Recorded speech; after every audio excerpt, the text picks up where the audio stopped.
Երբ Արն անհետանում է Տանզանիայի Էյասի լճի բլուրների հետում, սկսվում է գոյատման մի խաղ, որն աշխարհում քիչ ժողովուրդներ դեռ գիտեն. հածաբեները չունեն ցանկապատեր, չունեն հրազեն, չունեն բետոնե պատեր իրենց մոլորակի ամենամեծ գիշատիչների միջ։ Այնուամենայնիվ, ավելի քան 50,000 տարի է, ինչ 1300-ից պակաս մարդկանցից բաղկացած այս ցեղը քնում է բաց երկնքի տակ, ժամանակավոր ճամբարներում, շրջապատված առյուծներով, հովազներով, բորենիներով, ամեն գիշեր։ Եվ ամեն առավոտ նրանք արթնանում են ողջ։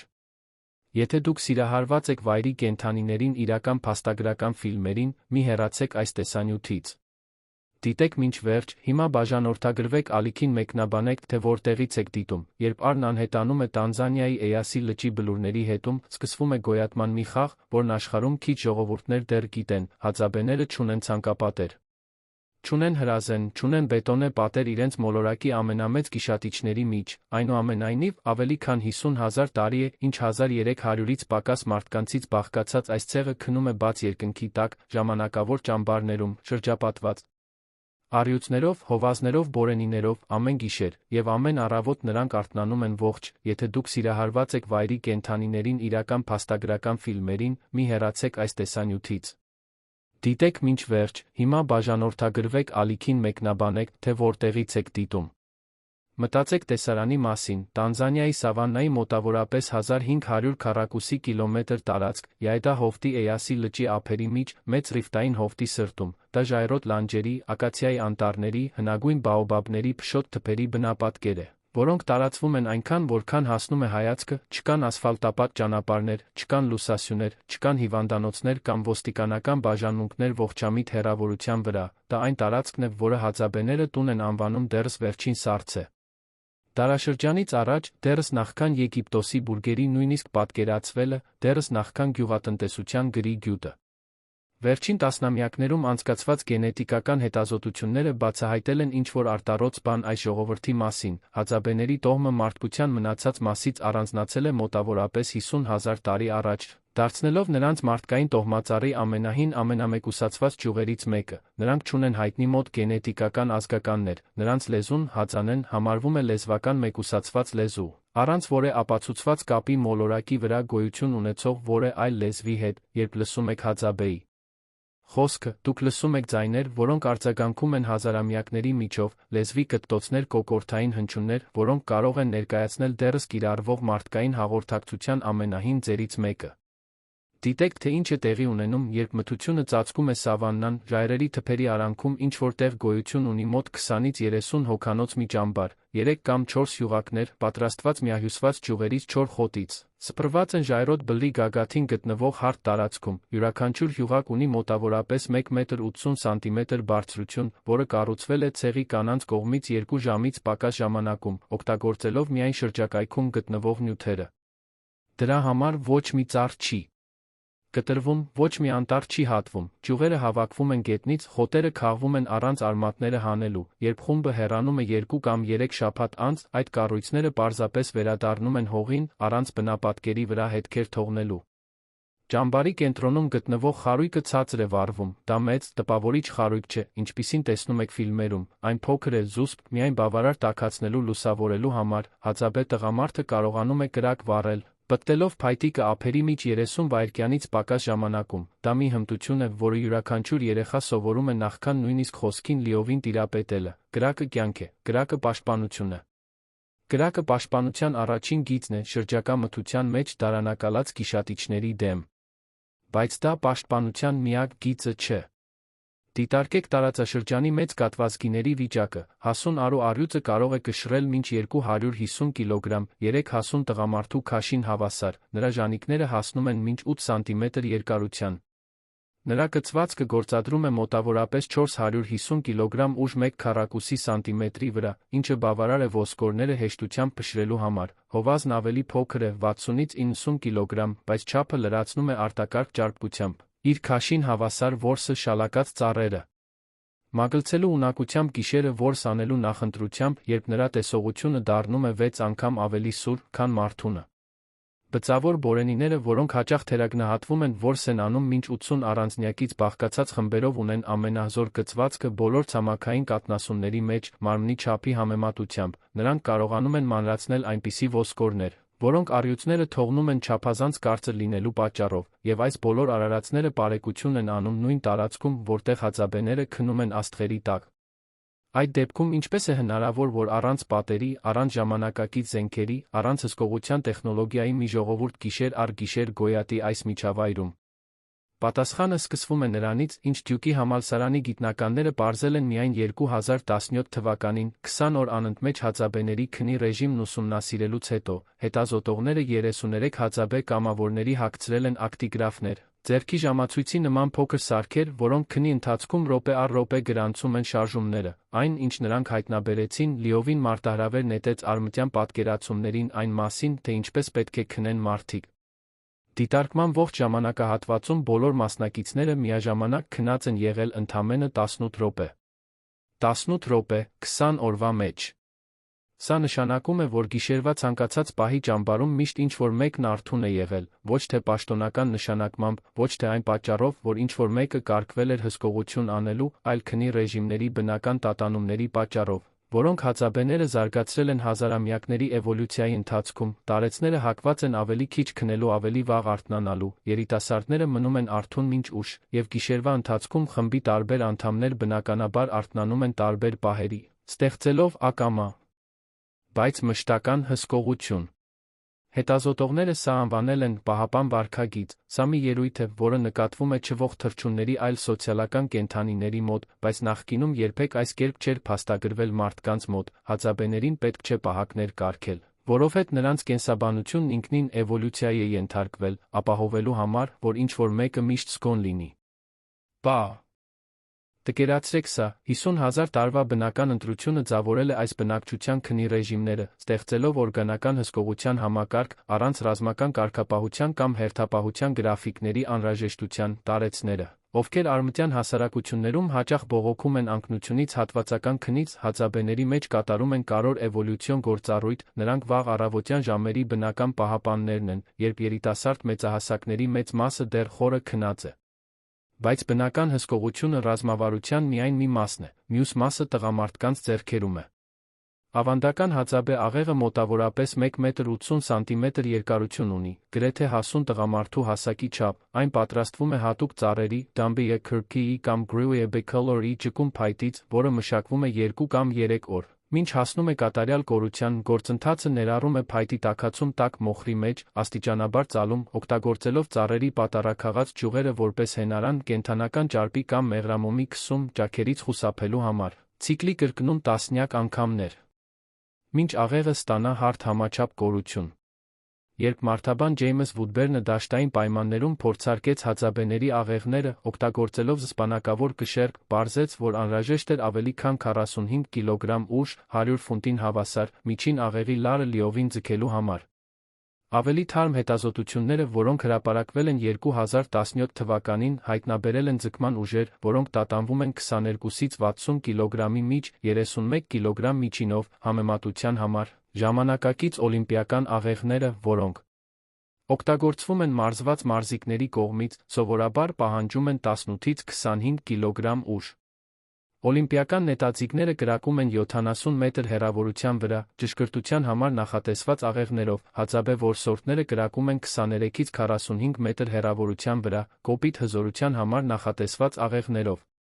Նրանք նախընտրում են դժվար ձգվող աղեղներ, քանի որ որս են անում կարճ հեռավորության վրա, գաղտագողի մոտենալով որսին, մինչ բավական մոտ լինեն դիպուկ հարվածի համար։ Եվ այստեղ ի հայտ է գալիս այն տառը, որն այս աղեղները վերածում է իսկապես մահացու զենքերի։ Հածաբեների նետերը թույն են կրում։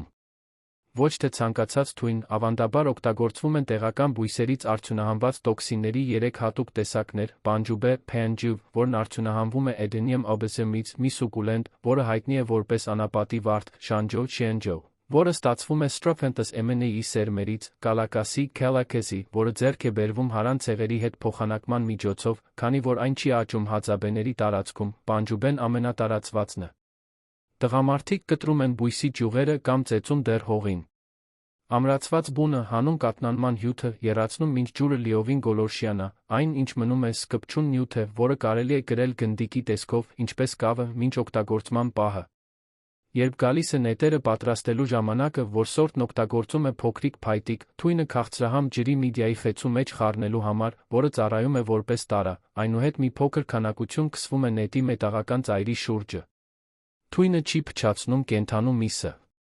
Այն ազդում է սրտանոթային համակարգի վրա, չի աղտոտում մկանները, որոնք պետք է սպառվեն, հարված ստանալուց հետո կենդանին կարող է որոշ ժամանակ շարունակել վազել, բայց որ սորտը գիտի, որ բավական է պարզապես հետել հետքին, թույնն իր գործը կանի։ Այս նույն աղեղներն ու թունավոր նետերը, որոնք ծառայում են իմպալաներ, զեբրեր, ընձուղտներ որսալու համար, ծառայում են նա ճամբարը պաշտպանելու համար։ Մտածեք գիշատչի հոգեբանության մասին, առյուծներն ու հովազները պատեհապաշտ են, նրանք յուրաքանչյուր հարձակումից առաջ հաշվարկում են ռիսկը վարձատրության դիմաց, վիրավոր գոմեշը հեշտ կերակուր է ներկայացնում, զգոն։ Զինված մարդկանց խումբը խարույկի շուրջ ներկայացնում է հաշվարկված ռիսկ, որը հազվադեպ է արժանի ջանքերին։ Հածաբեները հազարամյակների ընթացքում սովորել են, որ գիշատիչների դեմ լավագույն պաշտպանությունը ոչ թե կոպիտ ուժն է, այլ մշտական ցուցադրումն այն բանի, որ հարձակումը հետանքներ կունենա։ Հածաբե տղամարդիկ իրենց մարմնի վրա կրում են սպիներ, որոնք պատմություններ են պատմում, որսի սպիներ, օձի կծածի սպիներ, մեղր հավաքելու ժամանակ բաոբաբներից ընկնելու սպիներ, հովազի հարձակման սպիներ։ Լրագրող Մայքլ Ֆինկելը National Geographic-ի համար արված ռեպորտաժում ONUAS անունով մի որսորդի մարմինը նկարագրել է որպես սավաննայում կյանքի հիերոգլիֆ, մնացած ատամների կեսը, նետերի, դանակների, կարիճների փշերի հետքեր։ Եվ հովազի հետ հանդիպման մի սպի, որից նա ողջ է դուրս եկել։ Որովհետև հածաբեները ոչ միայն պաշտպանվում են գիշատիչներից, նրանք որսում են նրանց։ Որոշ հածաբե ցեղեր իրենց սննդակարգում ներառում են առյուծներ, հովազներ, այլ վայրի կատվազգիներ, երբ նրանք գտնում են մեծ գիշատչի կողմից սպանված որսի վայրը, հաճախ փորձում են քշել գիշատչին, լեշը գողանալու համար։ Դա մի պրակտիկա է, որը հայտնի է որպես scavenging լեշակերություն, որը կազմում է հածաբեների սպառած ողջ մսի 15-ից 25%։ Նրանք լսում են հարձակման ենթարկվող որսի օգնության կանչերը վազում են ձայնի ուղղությամբ, ոչ թե փախչելու, այլ հետաքննելու, թե արդյոք սննդի հնարավորություն կա։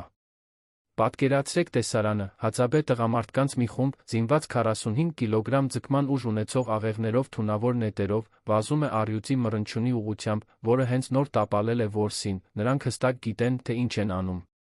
Ճանաչում են գիշատչի վարքագիծը, գիտեն, թե երբ է նա խոցելի, գիտեն, թե ինչպես ճնշում գործադրել նրա վրա, որպեսզի նա թողնի իր կերակուրը։ Դա հանդգնություն չէ, դա 50 հազարամյակի փորձով կատարելագործված ռազմավարություն է։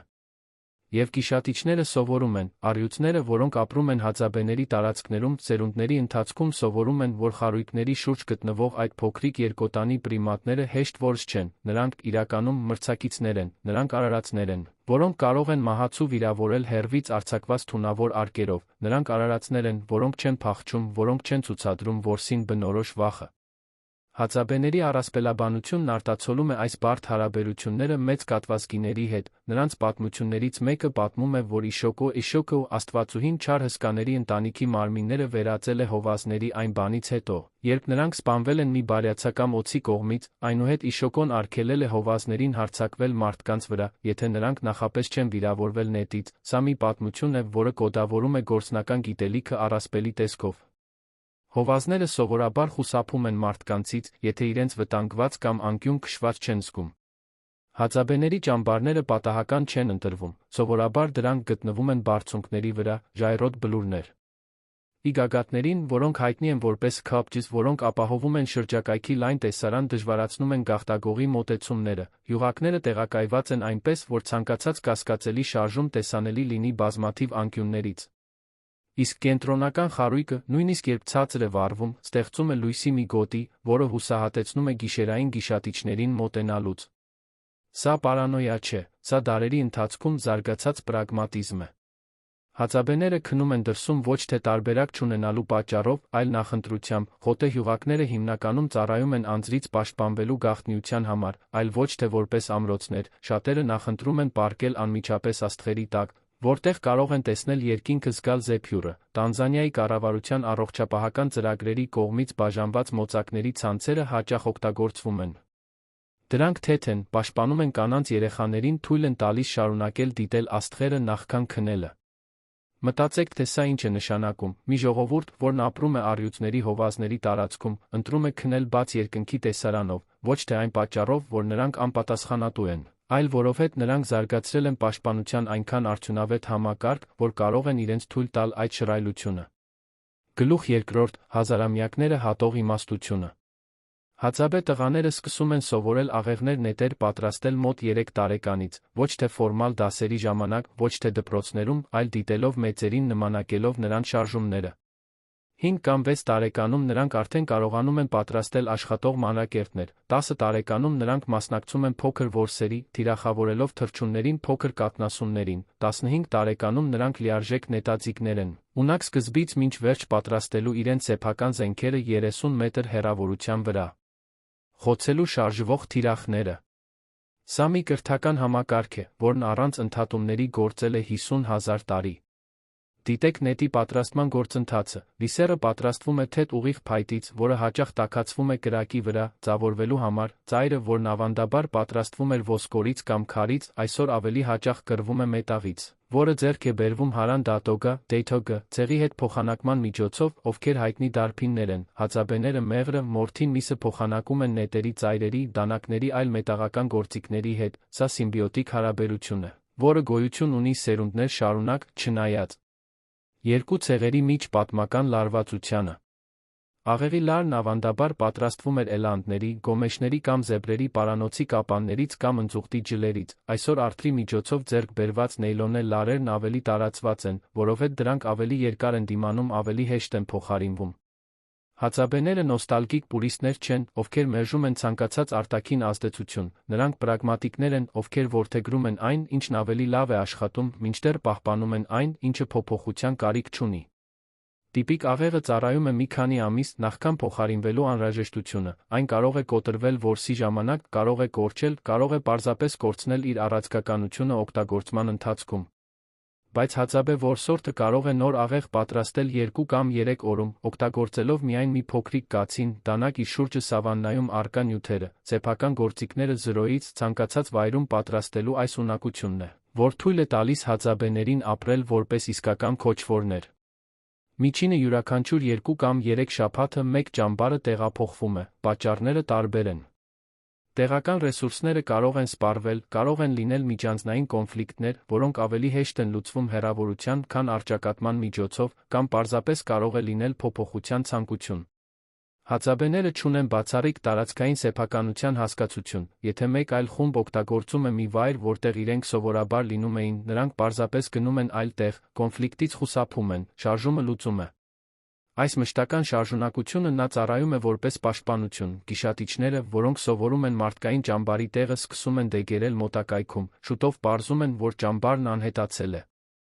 Չկան կանխատեսելի օրինաչափություններ հետախուզելու համար, չկան առօրյա սովորություններ, որոնք կարելի է ուսումնասիրել, հացաբեները շարժվող թիրախներ են, որոնք երբեք բավականաչափ երկար չեն մնում մի վայրում խոցելի դառնալու համար։ Պատկերացրեք գիտելիքների այն ծավալը, որն անհրաժեշտ է այսպես ապրելու համար, հասուն հացաբեն ճանաչում է այն 1500 քառակուսի կիլոմետր տարածքի յուրաքանչյուր սանտիմետրը, որտեղ բնակվում է իր ցեղը, գիտի, թե որտեղ գտնել ջուր չորային սեզոնի ժամանակ, հետելով բույսերի կենդանիների վարքագծին, գիտի, թե որ արմատներն են ուտելի, որոնք են թունավոր, գիտի կենդանիների միգրացիայի ուղիները, բաոբաբների պտղաբերման ցիկլերը, այն վայրերը, որտեղ վայրի մեղուները փեթակներ են շինում։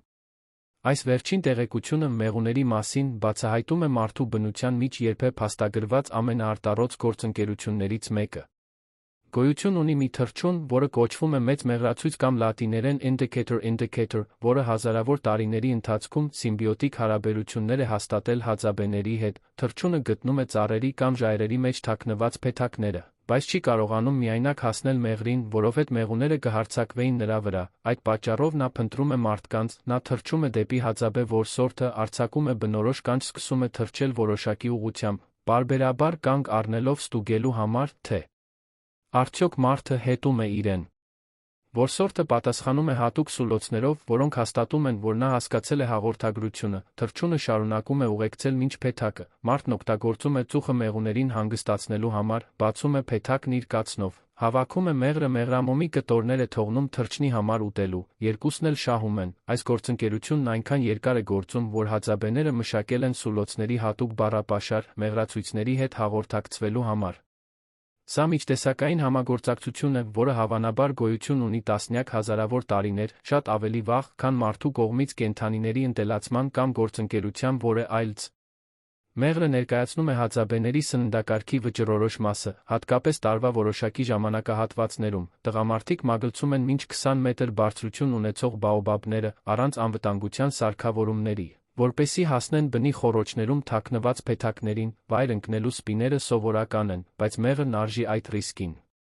Այն էներգիայի շաքարների սննդանյութերի խտացված աղբյուր է, որը լրացնում է որսի միսը, կանանց կողմից հավաքված արմատապտուղներն ու մրգերը։ Հածաբե կանայք պատասխանատու են խմբի կալորիական սննդի մոտավորապես 80%-ի համար, հավաքչության միջոցով, օգտագործելով փորող փայտեր, նրանք հողից հանում են ուտելի արմատապտուղներ, արմատներ, հավաքում են բաոբաբի պտուղներ, որոնց սերմերը հարուստ են վիտամին K-ով, գտնում են հատապտուղներ, ընկույզներ, այլ սննդարար բույսեր, որոնք տղամարդիկ հաճախ անտեսում են իրենց որսորդական արշավների ժամանակ։ Երեխաները սովորում են մասնակցել հավաքչությանը շատ վաղ տարիքից, ճանաչելով ուտելի բույսերը նույնիսկ նախքան սահուն խոսել սովորելը։ Աշխատանքի այս բաժանումը ոչ կոշտ է, ոչ էլ հիերարխիկ, հածաբեների հասարակությունը խորապես հավասարարական է, չկան պաշտոնական պետեր, չկան մշտական առաջնորդներ, որոշումները կայացվում են կոնսենսուսով, եթե ինչ-որ մեկը համաձայն չէ խմբի որոշման հետ, նա պարզապես հեռանում է, միանալու մեկ այլ ճամբարի, անհատական ազատությունը բացարձակ է, ոչ ոք չի կարող ստիպել մեկ այլ հածաբեի որևէ բան անել։ Այս արմատական հավասարարականությունը տարածվում է նա սննդի բաշխման վրա, երբ որսորդը մեծ որս է տապալում, միսը բաժանվում է ճամբարի բոլոր անդամների մեջ, այլ ոչ միայն նրա ընտանիքի, որսորդը ավելի մեծ բաժին չի ստանում աշխատանքը կատարելու համար։